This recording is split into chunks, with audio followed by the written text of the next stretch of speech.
Greetings.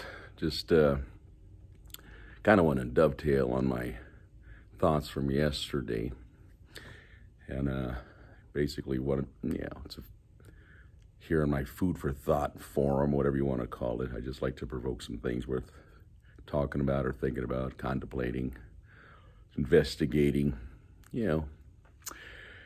But I was talking about our right to vote yesterday, and so my wife and I are in conversation. I shared with her some of the things I've been reading the last couple of months. I read a book that was interesting, and currently reading another one. The one I read before was The Black Robe Regiment by Dan Fisher, and currently reading a book called The Preachers and Clergy of the Revolutionary War, which in it is detailed information that, really has kind of escaped much of our history books.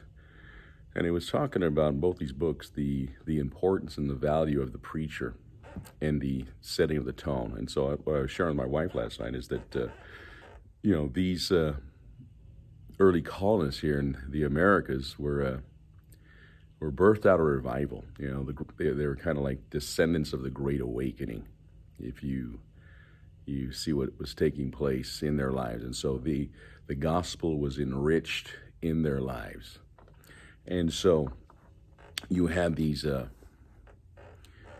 men here who were birthed in revival, begin to set the tone and the foundation of what would become the Constitution of the United States of America.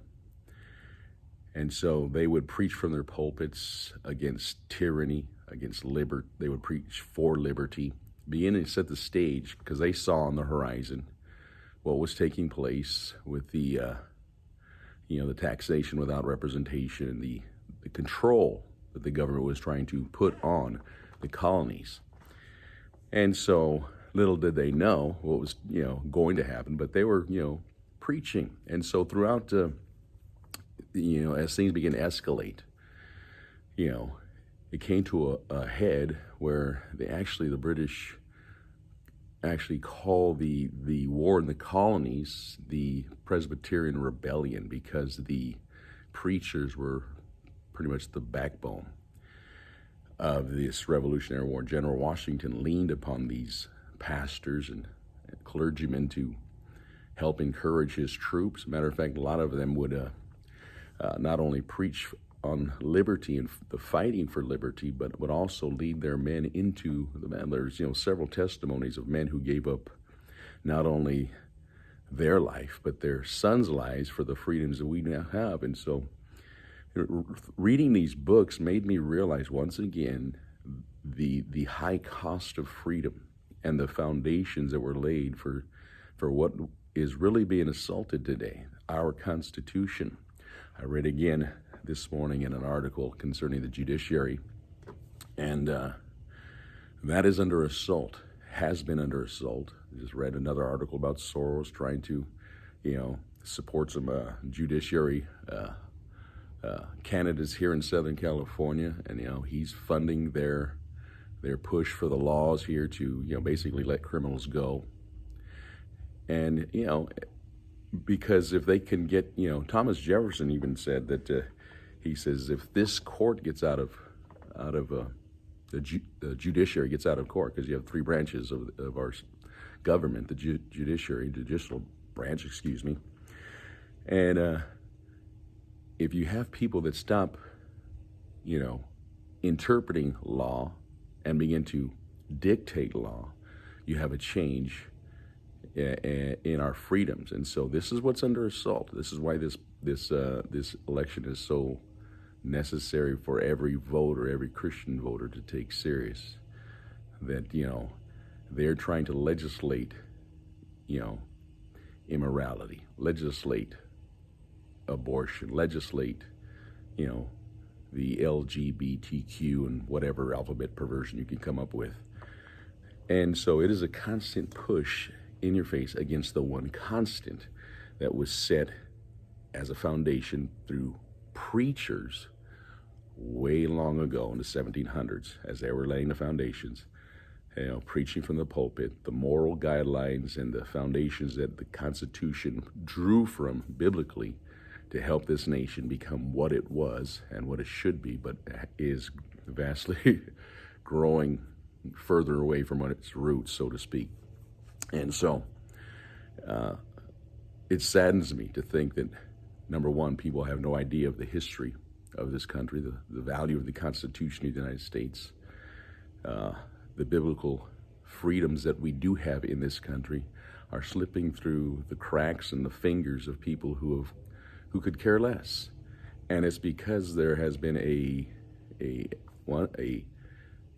purpose-driven assault on the education system so people don't know their history.